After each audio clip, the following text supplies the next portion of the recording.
작년에 중국에서 아주 20층 정도 고층 아파트가 완공이 다 된 다음에 그만 이게 이렇게 무너진 것이 아니라 앞으로 이렇게 폭 하고 쓰러진 그런 사건이 있었습니다.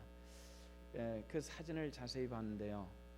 보니까 우리나라 같으면 한 2층 정도 올리는 규모의 그런 기초를 했을 뿐입니다. 기초가 너무 튼튼하지 않으니까 이 건물이 그냥 위에서부터 아래로 푹 이렇게 무너진 것이 아니라 딱 성냥갑이 쓰러지듯이 팍 쓰러졌어요. 팍 쓰러진 그 내부를 해체를 한 또 그림을 보니까 철근들이, 조그만 철근들이 이렇게 들어가 있는데 철근 서너 가닥에 한 가닥 정도가 대나무에다 까만 칠을 칠해가지고 그걸 껴놓은 그렇게 집을 진 그런 걸 봤어요. 차라리 대나무를 안 집어넣는 것이 더 나을 텐데 대나무를 철근처럼 속이기 위해서 그렇게 집어넣어가지고 집을 진 집이 완공 단계에서만 팍 앞으로 쓰러져가지고 그런 걸 보면서 참 어떻게 저렇게 기초를 저렇게 해서 지을 수가 있고 어떻게 20층이나 되는 건물을 지면서 철근 대신 대나무를 쓸 수가 있나. 참 중국 사람들은 정말 대단하다 이런 생각을 했습니다. 요즘에 별걸 다 만든다 그러잖아요. 뭐 고기도 만들고 화학약품을 가지고 계란도 만들어서 팔고 하여튼 별걸 다 만드는 그런 사람들이니까 참으로 놀라운 사람들이죠. 그걸 보면서 이런 생각을 했습니다. 우리 신앙의 문제입니다. 도무지 신앙이 향상되지 못할 때에 거기에 어떤 문제점이 있을 것입니다. 어떤 문제가 있을까요? 우리 신앙의 기초에 문제가 있을 것이다 이런 생각을 합니다. 여러분들 신앙을 세우는데 가장 중요한 기초가 있습니다. 뭐라 그랬죠? 로마서 10장 17절의 말씀에 보니까 이런 말씀이 나옵니다. 믿음은 어디에서 난다 그랬죠? 들음에서 난다 그랬습니다. 믿습니까? 그 들음은 무엇이죠? 하나님의 말씀입니다. 여러분들 하나님의 말씀이 늘 신앙의 기초가 되시기를 부탁을 드립니다. 요게 기초가 잘 잡히지 않으면은 신앙이 이상하게 자라요. 아주 이상하게 열심히 있는 것 같은데 거기에 하나님의 영광은 머물지 못하는 그런 신앙으로 자랄 수 있어요. 신앙이 열심으로만 가지고 얘기한다면은 우리 신성교회는 그다지 뭐 외적으로 드러나는 큰 열심이 없죠. 저는 믿습니다. 여러분들의 신앙이 하나님의 말씀을 기초 삼아서 만들어진 축복된 신앙인 줄로 믿습니다. 제가 열심이 없는 것처럼 얘기를 했는데 열심이 없는 것이 아니라 요란함이 없는 거죠. 남에게 보여주는 요란함이 없고 속으로 알찬 열심이 있는 것이 우리 신성교회 성도들의 특징이라고 저는 믿습니다. 우리 성도 여러분들 하나님의 성경에 더 부족함이 없는 그 하나님의 권능간에가 우리 성도들의 삶을 날마다 붙잡아 주시기를 원합니다. 근데 이런 그 영적인 기초가 로마서 10장 17절의 말씀에 있는 것처럼 하나님의 말씀을 들음으로 우리 신앙이 난다. 다시 말해서 이게 우리 기초가 시작이 된다. 이렇게 말씀을 했거든요. 하나님의 말씀에 우리가 귀를 잘 기울이시고 이 말씀을 내 것으로 받아들이는 이 영적인 행위는 굉장히 중요한데, 근데 우리가 신앙을 말씀을 듣는 것으로 끝날 것이냐, 우리가 기초를 잘 만들어 놓고 그 다음에 그 위에다가 건물을 한 층 한 층 올라가고 장식하고 마무리하는 이런 과정처럼 우리 신앙도 그렇다는 거죠. 하나님의 말씀을 기초 삼았거든 그 위에 하나씩 하나씩 우리가 영적인 것을 만들어가는 것입니다. 그래서 오늘 본문에서 보는 대로 2장 1절에 보면은 이런 얘기가 나와요. 사도 바울이 데살로니가 교회에 편지합니다. 지난 수요일 저녁에 제가 말씀드렸던 것처럼 데살로니가 교회는 사도 바울의 2차 전도 여행을 통해서 세워진 교회입니다. 그리고 굉장히 짧은 기간 동안에 세워졌다 그랬죠. 3번의 안식일을 통해서 유대인 회당에 들어가 설교한 것이 바탕이 돼가지고 세워진 그런 교회란 말이죠. 굉장히 짧은 기간에 세워진 그런 교회입니다. 그런데 이런 교회가 성경 말씀 보면은 그 마게도니아 아가야의 모든 사람들에게 본이 되어서 성숙한 모습을 보여주고 있다. 이것을 사도 바울이 칭찬을 했습니다. 그런데 사도 바울은 여기서 그런 얘기를 합니다. 형제들아 너희가 너희 가운데 들어간 것이 헛되지 않은 줄을 너희가 친히 아나니. 사도 바울이 내가 여러분들 가운데 들어갔던 것이 정말 헛된 것이 아니라 보람된 것이었습니다. 이렇게 이야기를 하고 있다는 것입니다. 이 바울은 헛되지 않은 것에 대해서 두 가지로 설명을 합니다. 첫째는 복음이 헛되지 않다는 겁니다. 우리가 사역자가 어느 곳에 들어갔을 때 바로 그들과 함께 복음이 들어가는 것이기 때문에 너희들 가운데 들어간 복음이 헛되지 않은 줄을 아노라. 이걸 먼저 얘기를 하고요. 또 하나는 사역자가 그들 가운데 있었음에 대해서 유익했었다라는 것을 여기서 생각을 하고 있는 것입니다. 내가 너희들 가운데 들어간 것이 헛되지 않은 줄을 우리가 잘 알고 있다. 이렇게 이야기를 하는 것인데 현장에서 복음을 몸으로 전해주는 사역을 사도 바울은 했었다라는 것을 알 수 있는 그런 대목이죠.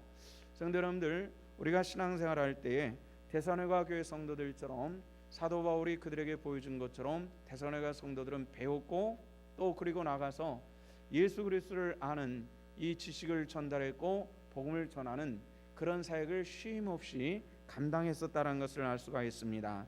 이 우리의 삶을 복음을 말로만 전한 것이 아니라 삶을 통해서 증거로 나타냈다는 것입니다. 성도 여러분들, 복음은 말로만 되는 것이 아니라 삶의 현장에서 삶의 모습을 통해서 증거되는 것임을 믿으시기를 바랍니다. 그래서 우리들의 삶 현장이 복음의 터전이 되고 나타나지는 은혜의 역사가 일어날 때 하나님의 놀라운 일들이 일어나게 되어질 줄로 믿습니다.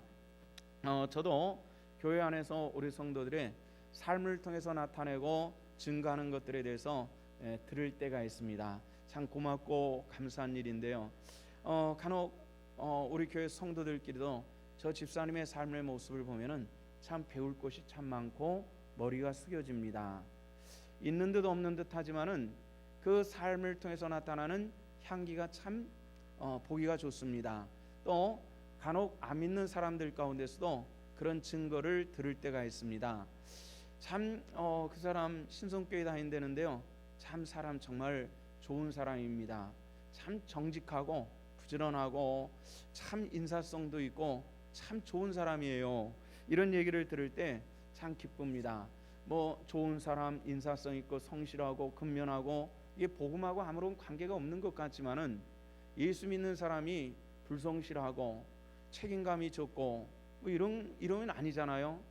예수를 믿는 사람의 그 삶의 기초에는 가장 먼저는 책임감이 있고 근면하고 정직한 삶이 있을 때 모든 사람들에게 우리가 말을 하지 않아도 저 사람 신앙생활 한다고 하는 그것이 그들에게는 복음이 될 줄로 믿습니다. 우리가 그 삶으로 승리를 해나가야 되는데 이 데살로니가 성도들에게 사도 바울이 편지하면서 우리가 당신들에게 들어갔던 것이 헛되지 않은 것임을 나는 알고 있습니다 하는 그런 내용입니다. 바울은 데살로니가에 편지하면서 데살로니가에서 역사했던 이 과거를 만족해 보면서 돌이키면서 이 말씀을 하는 것입니다. 이것은 바울이 과거에 처한 일들에 대한 이야기입니다. 오늘 성경에서 그런 이야기를 하고 있습니다. 2절 중반에 보니까 우리가 먼저 빌립보에서 고난과 능욕을 당했으나 우리 하나님이며 많은 싸움제 하나님의 복음을 너에게 전하였노라. 이런 말씀이 나오죠. 사도행전 16장에 있었던 사건을 언급을 하는 겁니다. 빌립보에 갔는데 귀신 들린 여자 때문에 옷 벗기고 맞고 졸도한 상태에서 발이 착고에 채워져 가지고 감옥에 갇힌 이런 경험을 사도 바울이 했었죠. 빌립보에서는 오래 머물리지 않고 그리고 그곳에서 나와서 다시 아래로 내려오면서 데살로니가에 가서 복음을 전했고 거기에 교회를 세웠던 것입니다. 이런 그 복음을 전하기 위해서 경험한 이 심각한 이런 상태들을 데살로니가 성도들에게 표현을 하면서 이 모든 것들이 성령의 역사를 통해서 이루어지는 것이다라고 이야기를 하는 것입니다. 성도 여러분들, 신앙의 일들에는 사람의 눈으로 보기 좋은 것만 성령의 일들이 아니라 하나님께서 우리에게 계획하신 바로 이끌어 가시는데 거기는 반드시 성령의 역사가 함께 하신 줄로 믿으시기를 바랍니다. 저도 이 한 교회에서 27년 동안 사역을 했잖아요. 27년 동안 사역을 하면서 늘 좋은 일만 있지는 않았습니다. 참 슬프고 또 이 괴로운 그런 일들도 많았거든요. 그 시간 그때는 피하고 싶고 괴롭고 그런 일들인데, 시간이 그 후로 한 3, 4년, 5년 이렇게 지나가면은 거기에 하나님께서 계획하시는 섭리가 있었다라는 것을 시간이 많이 지난 다음에 알게 되는 경우들이 여러 번 있었습니다. 우리들의 신앙 안에서 일어나는 여러 가지 일들이 내가 원하지 않는 괴롭고 또 부정적으로 보이는 그런 일들일지라도 여기에 하나님의 섭리가 있음을, 그리고 그 안에는 성령이 계획하시고 역사하심이 있다는 것을 믿으시기를 바랍니다. 그 이유는 무엇입니까? 우리가 하나님의 백성이기 때문에 그렇습니다. 모든 일들이 합력하여 선을 이루게 하시는 하나님의 역사가 그런 일들 가운데서 우리 가운데 함께 할 수 있기 때문에, 사도 바울은 빌립보에서 당하는 이 수많은 일들에 대해서 이것이 결코 부정적이 아니었다. 하나님의 너희들을 향한 하나님의 섭리와 계획이 있었다 하는 것을, 이것을 보여주시는 그런 대목인 것입니다. 그래서 우리는 믿음의 사람들은 알아야 될 것이 있습니다. 먼저 무엇을 하든지 여기 하나님께서 무엇라 말씀하셨나 하는 것을 아는 것입니다.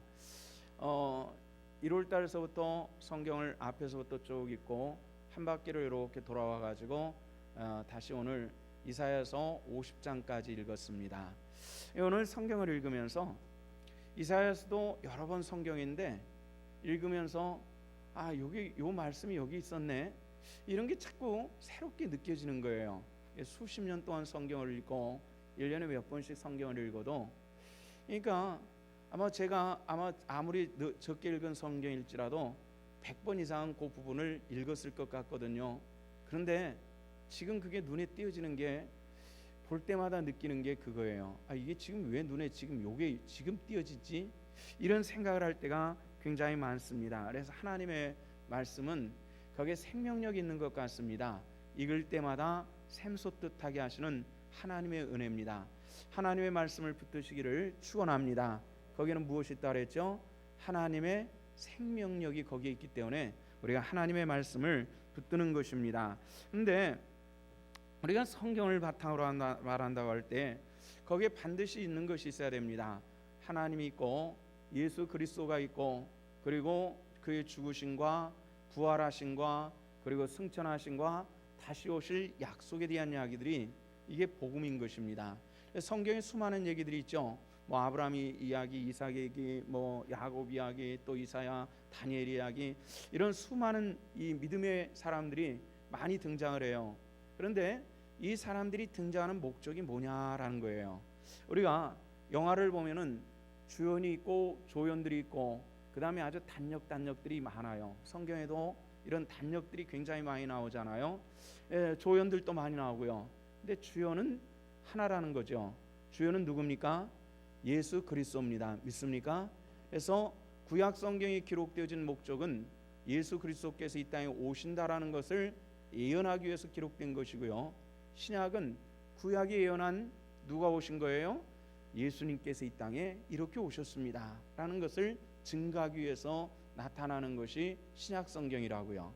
근데 그러면 성경은 전체적으로 딱 그 불빛을 쫙 켜는 서치라이트가 하나로 쫙 모아져야 되는데, 어디에 모아져야 되냐면 예수 그리스도께로 초점을 맞춰서 모아져야 되는 겁니다. 이 말을 하는 것은 뭐냐면은 복음에는 반드시 나타나는 것이 있어야 돼요. 뭐가 나타나야 돼요? 예수님이 나타나야 될 줄로 믿습니다. 예수님이 많이 나타나질수록 좋은 복음이에요.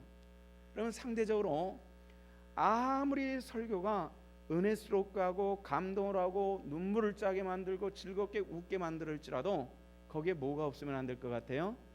예수님이 없으면 안 되는 겁니다. 복음이라고 하는 것은. 그래서 예수 그리스도께서 그 복음 안에 있느냐라는, 이게 굉장히 중요한 거예요.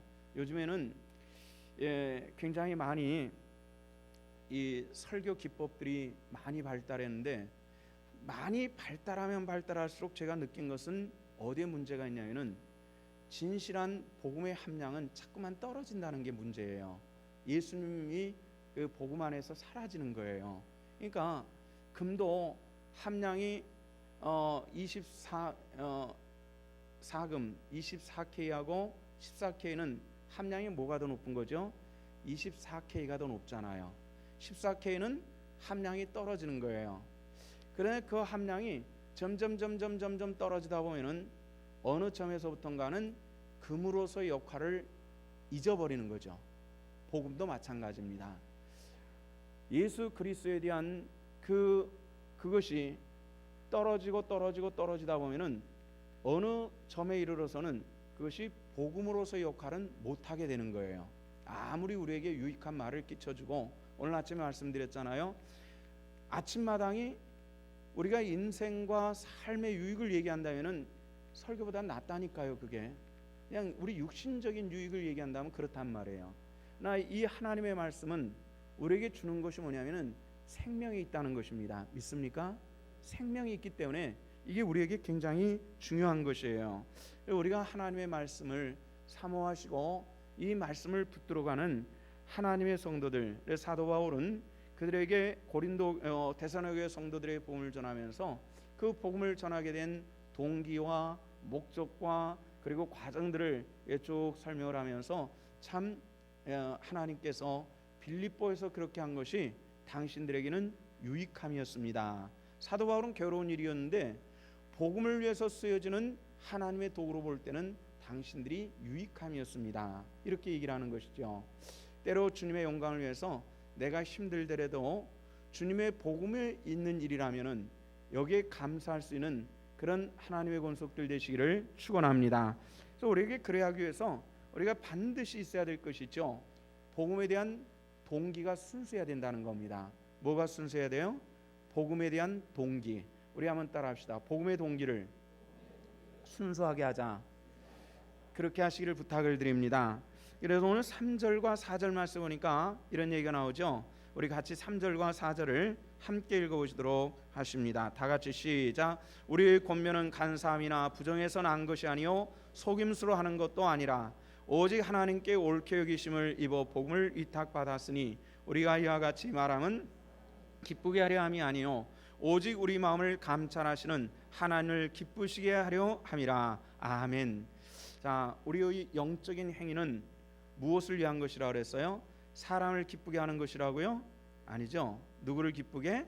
하나님을 기쁘시게 하는 것이다. 이렇게 얘기했습니다. 오늘 예배 자체도 하나님을 기쁘시게 하는 것이라는 것을 믿으시기를 바랍니다. 우리의 영적인 모든 삶의 중심이 하나님을 기쁘시게 하는 데 있느냐 아니냐, 아니면 사람이냐, 이걸 우리가 신앙생활하는 사람은 좀 분별할 수 있었으면 좋겠어요. 참 이게 굉장히 중요한데요. 이게 분별이 요즘에 굉장히 어렵거든요. 목회자들도 이게 옳은지 그른지 이게 분별이 잘 되질 않아요. 이게 참 그 어려운 그런 문제요. 우리 오늘 한국 교회는 이 문제에 대해서 굉장히 심각한 요소로 만들어지고 있습니다. 3절에 보니까 우리 권면은 무엇에 대한 권면이죠? 말씀이거든요.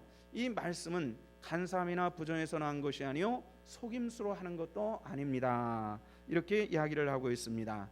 그래서 지난 성경에서 보면은 어떻게 쓰여졌냐면은 간사함이나 간계로 난 것이 아니요 속임수로 하는 것도 아니다. 이렇게 설명을 했어요. 간교함이 없는 거예요.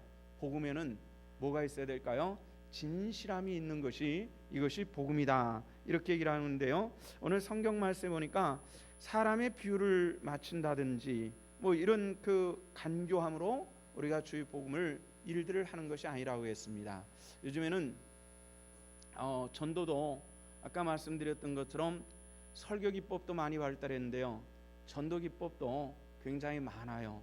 굉장히 많아도 뭐 진돗개 전도, 뭐 고구마 전도, 뭐 별놈이 굉장히 많은데 이게 저는 사실 좀 못마땅해요. 왜냐하면은 복음을 가지고 너무 많은 수단을 집어넣다 보면은 복음의 진실됨이 왜곡되기가 굉장히 쉬워요. 그렇기 때문에 이게 좀 마땅치 않아요. 사람이 고기를 잘 먹는 사람하고 못 먹는 사람들의 특징이 있어요. 고기를 잘 못 먹는 사람들은 여기에 양념이 많이 되는 걸 굉장히 좋아해요. 근데 고기를 잘 먹는 사람은 그냥 삭고 가지고 굵은 소금 살짝 뿌려서 먹더라고요. 고기를 잘 먹는 사람들, 고기 맛을 제대로 아는 사람들의 특징이 그렇거든요. 하나님의 말씀도 우리가 여기에 뭐 사람을 설명하긴 뭐 간사한 뭐 이런 사람들의 비유를 맞추긴 뭐 전도 방법도 사람의 비유를 맞추기 위해서 온갖 것들이 동원이 되는데 그럴 필요가 없다는 거죠. 하나님의 말씀에는 그 자체의 능력이 있을 줄로 믿습니다. 그렇습니까? 그럼 우리는 이 복음에 대한 그런 어떤 그 담대함과 그리고 자신감을 가지고 주의 복음을 대할 수 있고 전할 수 있을 때 하나님의 능력이 그 말씀을 통해서 나타나질 줄로 믿습니다. 그래서 뭐 전도를 해가지고 수없이 사람들을 교회에 이끌어 드린다고 해도 그것이 다는 아니라는 거죠. 우리가 진실한 언어와 삶의 방법을 통해서 한 사람의 생명이 더 중요할 수 있다는 것입니다. 우리가 무엇을 하든지 우리가 사람의 관계로 하는 것이 아니라 하나님의 복음의 능력을 따라 감당할 때에 하나님의 놀라운 은혜가 함께 하실 줄로 믿습니다. 요한 3서 1장 2절에 보면은 아주 유명한 성경 구절이 있습니다. 사랑하는 자여 내 영혼이 잘된 같이 범사에 잘되고 강건하기를 내가 간구하노라 하는 얘기입니다. 이것을 어떤 목사님은 삼박자 구원이라 그랬어요. 삼박자 구원을 해서 내 영혼이 잘된 같이 범사가 잘되고 강건한 영혼이 잘되고 그 다음에 육체가 잘되고 하는 일이 잘되게 한다. 이게 굉장히 이걸 잘 포장을 굉장히 잘했는데, 근데 문제는 뭐냐면은 이 짧은 성경 한 구절을 가지고 모든 신앙의 행위를 전부 그 틀 안에 집어넣으려고 하는 것이 굉장히 문제가 되더라는 겁니다. 성도 여러분들, 하나님의 말씀, 우리가 성경은 더 많은 분량을 할애하고 예수를 믿음으로 말미암아서 생기는 더 중요한 일들을 성경 곳곳에서 말씀해 주시는데 이 말씀 하나를 가지고 전부 끼워쓰기로 적용을 하려고 하니까 여기 문제가 있는 거예요. 우리가 하나님의 말씀, 신앙의 기준이 구원을 능가할 수는 없습니다. 우리가 육체적으로 받는 축복이 구원을 능가할 수도 없습니다. 우리가 우리의 삶에 일어나는 모든 사건에 어떤 것이 있다 할지라도 내 영혼의 일들을 능가할 수가 없다는 것입니다. 하나님의 말씀이 나를 붙잡아 주시는 그 은혜 안에서 내 영혼이 정말 주 안에 충만한 은혜의 삶으로 승리해가는 그런 하나님의 권속들 되시기를 주 이름으로 축원합니다. 우리 그러면은 우리 믿음의 사람들은 오늘 데살로니가전서에서 데살로니가 성도들에게 하고자 하는 이 사도 바울의 말을 우리가 좀 들어볼 필요가 있는데, 하나님의 사람은 사람을 기쁘시게 하는 것이 아니라 하나님을 기쁘시게 하는 일꾼이 되자라는 겁니다. 아멘. 믿으시면 아멘. 사람을 기쁘게 하는 것이 아니라 하나님을 기쁘시게 하자는 거죠. 4절 말씀에 그런 얘기가 나옵니다. 오직 하나님께 올 기회에 의심을 입어 복음을 위탁받았으니 우리가 이와 같이 말함은 사람을 기쁘게 하려 함이 아니요 오직 우리 마음을 감찰하시는 누구를 하나님을 기쁘시게 하려 함이라. 아멘. 우리가 이 말씀을 우리가 가슴 속에 담아야 합니다. 그래서 하나님을 기쁘시게 하는 우리가 하나님의 일꾼일 때 세 가지를 분명히 해야 될 이유가 있습니다. 첫째는 내가 누구의 종이냐라는 이 질문에 대해서 답변이 있어야 되는 겁니다. 저도 하나님의 종입니다. 여러분들도 하나님의 종이 되시기를 주 이름으로 축원합니다. 요즘에는 목회자의 권위가 옛날보다 많이 틀리고 있죠. 리더십도 옛날보다 많이 연약해져 있는 시대에 우리가 일을 하고 있습니다. 그러다 보니까 어떤 목회자들은 그만 하나님의 일이 아닌 그만 인간의 종처럼 돼버리는 이런 경우들이 있습니다. 우리 장로님들 계시는데 참 죄송합니다마는 우리 신성교회는 제가 1대 목회자로서 지금까지 27년을 목회하고 있는데요. 제가 앞으로 한 7년쯤 후에 목회를 떠나면은 굉장히 젊은 사람이 목회를 하게 될 겁니다. 아마 40에서 제가 생각하기는 40 중반의 사람이 담임 목사를 맡게 될 거예요. 어떻게 보면은 자식 같은 사람이 담임 목사가 되는 겁니다. 지금까지 교회가 성장하는데 별로 기여하지 않는 사람이 담임 목사가 되고 나이가 훨씬 어려요. 경험도 적고 이런 사람이에요. 우리가 너무 교회를 사랑하다 보니까 장로님들, 권사님들이 자꾸 콩노라 판노라 하면서 간섭을 하다 보니까 2대 3대째 목사가 된 사람들은 사람 눈치 보느라고 전전긍긍하는 것을 제가 참 여러 번 봤어요. 여러분들, 우리 신성교회가 그렇게 되지 않기를 우리 기도 많이 하시기를 부탁을 드립니다. 아무리 젊은 종이라 할지라도 담임 목사는 권위가 있어야 되고 끌고 나갈 수 있고 성도들이 그 말에 순종하고 따라줄 때에 목사의 권위가 세워지고 교회의 능력이 나타나질 줄로 믿습니다. 믿습니까? 그렇게 하시기를 다짐하시기를 바랍니다. 그래서 여기 성경 말씀 보니까 당신은 누구 종입니까? 하는 이 질문을 하고 있다는 거죠. 우리 한번 따라합시다. 나는 하나님의 종이다. 믿습니까?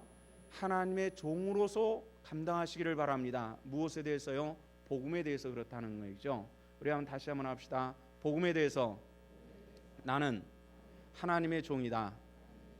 그렇게 하시기를 바랍니다. 두 번째는 나는 왜 하나님께서 지금도 이곳에 존재하게 하시는가? 사도 바울은 데살로니가에 편지하면서 그 질문을 하는 겁니다. 왜 하나님께서 나를 사용하셨을까? 이런 얘기입니다. 왜 하나님께서 나를 교사로 시켰을까? 왜 하나님께서 나를 이 구역의 섬김이로 시키셨을까? 이 질문에 대한 답변이 있어야 된다는 겁니다. 사람들은 참 많은 경우에 자신의 감정을 따라 움직입니다. 최소한 하나님의 사람은 감정을 따라 움직이는 것이 아니라 하나님의 명령을 따라 움직이는 것이 본분인 줄로 믿습니다. 그렇게 하시기를 바랍니다. 우리가 사람의 감정에 따라서 움직일 때는 복음은 내게 아무런 능력으로 나타나지 않습니다. 다시 한번 따라합시다. 나는 말씀을 따라 움직인다. 그렇게 하시기를 바랍니다. 세 번째는 그럼 내가 무엇을 해야 될 것이냐 하는 것을 사도 바울은 이야기하고 있다는 겁니다. 무엇을 할 것이냐? 나는 이 신성교회에서 또는 나는 신자로서 나는 무엇을 할 것이냐? 여기 된 이 영적인 목표가 분명히 있어야 된다는 거죠. 이것이 없으면은 우리는 주의 일꾼으로서의 삶은 우리가 구원받았는지는 모르겠지만은 그러나 하나님의 합당한 일꾼으로서는 우리가 살아갈 수가 없다는 것입니다. 하나님은 우리가 하나님을 기쁘시게 하는 성도가 되어야 되는데 가장 중요한 것이 있습니다. 우리 다 하나님을 기쁘시게 하기를 원하시죠? 그렇습니까? 그럼 우리가 알아야 되는 것이 있어요. 아침에 설교했죠. 지피지기면 백전백승이라. 하나님을 알고 신자인 나를 알면은 영적으로 성공하게 될 줄로 믿습니다. 근데 하나님이 누군지 모르기 때문에 어려움부터하기 때문에 우리가 잘 문제가 생기는 거고 또 나는 신자로서 어떤 존재인지 그리고 하나님과 나와의 이 분명한 관계가 설정되지 않기 때문에 신앙은 성장하지도 못하고 잘못 성장된 신앙은 이상한 인격으로 나타나고 이것이 우리들이 가지고 있는 문제일 수 있다는 것입니다. 복음을 전할 때도 하나님이 어떤 분이신지 우리가 굉장히 어렵습니다. 그렇기 때문에 사람들은 그냥 와봐 우리 교회 와보라니까 우리 목사님 설교 좋다니까 하물며 어떤 분들은 우리 목사님 잘생겼다니까 이렇게 얘기하는 분들인데 그 거짓말인 것 같은데 진짜 있다니까요. 여러분들 우리 교회 중에 몇 분 있어요. 제가 알아요. 어떤 분은 그렇게 믿고 왔다 보니까 별로구만 제 앞에서 그렇게 얘기하고 간 사람도 있어요. 정말이라니까요. 이게 왜 그러냐면은 하나님과 나와의 관계가 잘 만들어지지 않기 때문에 그래요. 복음은 자체가 능력 있는 줄로 믿습니다. 저는 도구잖아요. 사람은 도구일 뿐이에요. 도구도 물론 좀 좋았으면 좋겠죠. 나 이 본질적으로 나는 하나님을 기쁘시게 하는 성도가 해야 될 그런 마음인데 그럼 우리가 하나님을 기쁘시게 하는 주의 일꾼으로 뭘 해야 될 것이냐 하는 것을 우리가 좀 봐야 되겠는데요.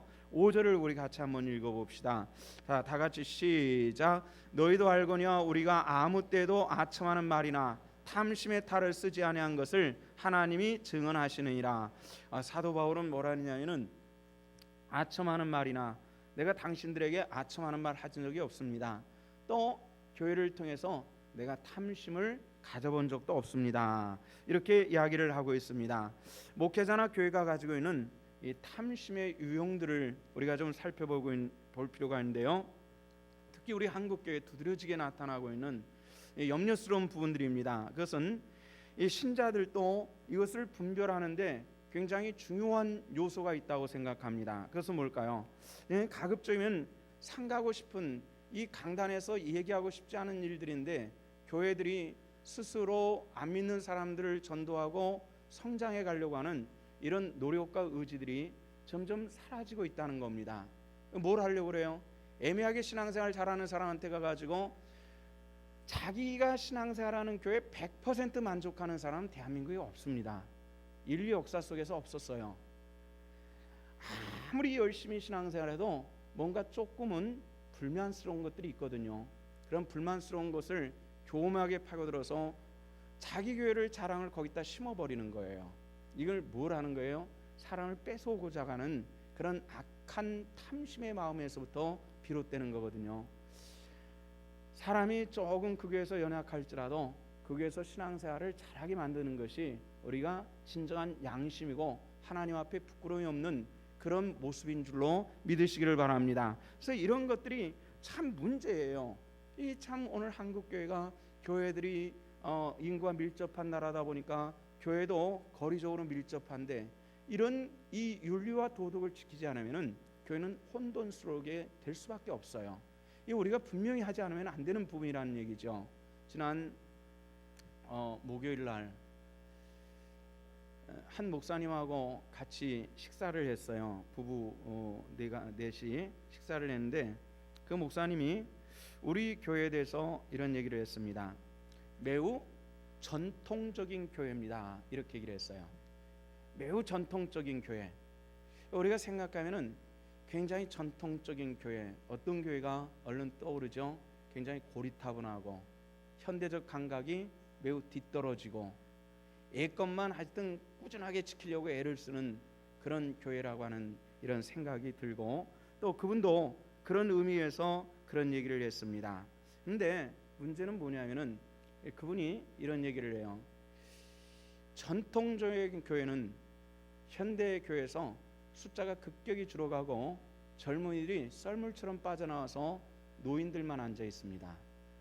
이런 얘기를 하는데 근데 한 가지 참 재밌는 게 신성교회는 그래도 연분연 부흥을 하면서 젊은이들이 참 많다고 하는 것에 대해서 참 특이한 그런 현상입니다.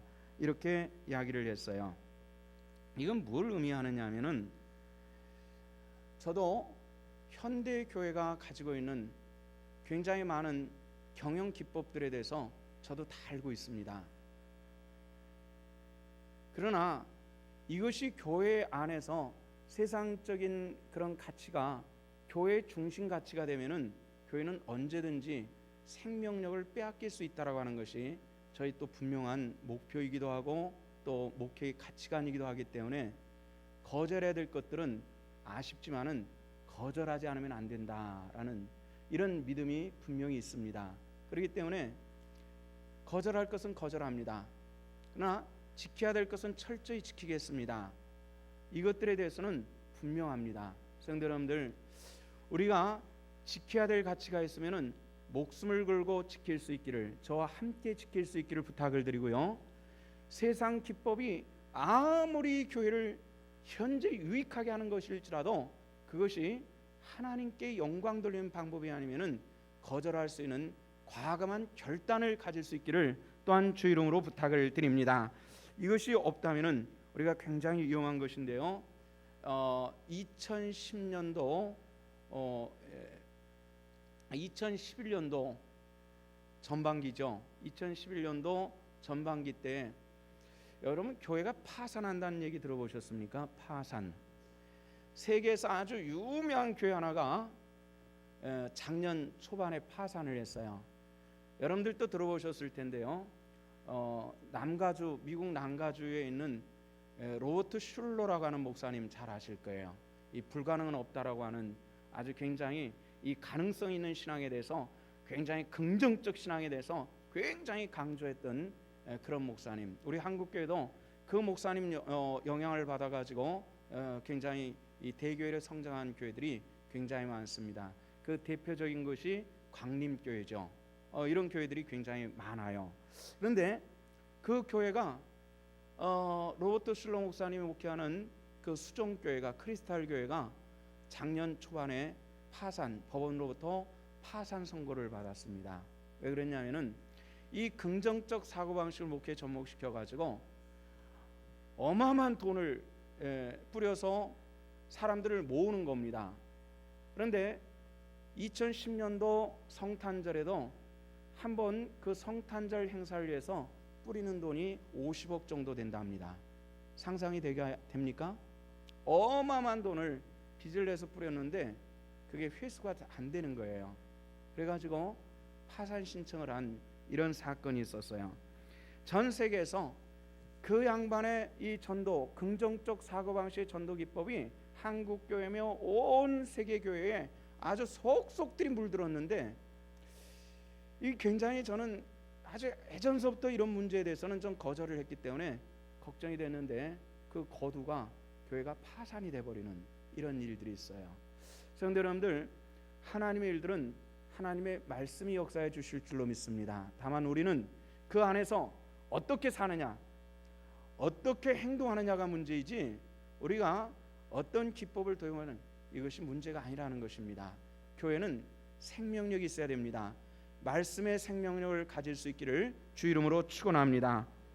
그래서 가장 무엇보다 중요한 것은 교회 안에서 심장처럼 버티고 있어야 되는 것이 있습니다. 그것은 뭐냐면은 영혼을 사랑함이 교회 안에 있느냐, 이런 질문을 할 때 여러분들 영혼을 사랑하십니까? 교회의 생명력은 뭐냐면은 예수 그리스도에게 있고요. 그다음에 생명력 있는 것이 행동으로 나타난 것은 사랑의 실천에 있는 겁니다. 어떤 것일까요? 그것은 당신이 구원받았습니까? 라는 이 질문에 대해서 우리는 내가 예수를 믿었으니까 구원받았습니다 라고, 이거는 공식입니다. 그런데 이 공식에서 나타나져야 되는 것이 있는데, 그러면은 예수님께서 사랑하는 영혼에 대해서 당신은 어느 정도 사랑하십니까? 이런 질문을 하면은 이 질문에 대한 답변이 있어야 됩니다. 내가 예수님을 사랑하고 내가 구원을 받았는데 내 집에 아직 주를 알지 못하고 있는 내 자녀가 있다면은, 그런데도 그 자녀의 영혼에 대해서 아무런 감정이 없다면은, 예수를 믿지 않겠다고 발버둥쳐도 그 자식에 대해서 생각하면 눈물이 나서 교회 와서 엎드리면은 눈물이 왈칵 쏟아지는, 바로 그것이 우리 믿음인 줄로 압니다. 근데 그 자체가 없다면은 그것은 구원이 아니라는 얘기죠. 그래서 어떤 분은 얘기합니다. 당신이 구원받은 것에 대해서 확증하기를 원한다면은 제3자의 영혼에 대해서 어떻게 생각하느냐를 보면은 당신의 구원을 알 수 있다, 이렇게 얘기를 했습니다. 다른 사람의 영혼에 대해서 아무런 감정이 없다면은 그것은 죄송합니다만은 그것은 구원받은 것이 아니라는 얘기입니다. 구원은 영혼에 대한 관심과 직결되어 있다는 것을 믿으시기를 바랍니다. 그래서 사도 바울은 이제 7절로부터 쭉 그런 얘기를 합니다. 그 7절부터 이렇게 쭉 얘기를 하면서 얘기하는 그 핵심에 보면은 어떤 것이 나오냐면 8절 말씀에 보니까 8절 하반절에 보니까 우리 목숨까지도 너희에게 주기를 기뻐하면 너희가 우리의 뭐하는 자가 됨이라? 사랑하는 자가 됨이라. 우리 목숨까지도 너희에게 주기를 원하는, 이것은 내가 당신들을 사랑했기 때문에 목숨 건 전도가 있었고 교회의 개척이 있었습니다. 이렇게 이야기를 하는 것입니다. 바로 그 사랑이 있어야 되는 거죠. 그래서 사도 바울의 바울다운 가장 중요한 것은 뭐냐면은 영혼에 대한 열정이 있었고 하나님의 명령하심에 대한 순복함이 바울에게 있음을 통해서 바울을 바울답게 만들어가는 것입니다. 저는 후배들에게 가끔 그런 얘기를 합니다. 요즘 젊은 목회자들이 우리가 30대하고 많이 틀린 것 같아요. 열정이 없어요. 하여튼 그 예전에 있었던 목회자들이라면 누구든지 가지고 있었던 그 기본적인 열정이 사라져 있어요. 그래서 늘 하는 얘기가 이런 얘기입니다. 당신들이 영혼에 대한 열정이나 사랑이 없으면 목회하지 마십시오.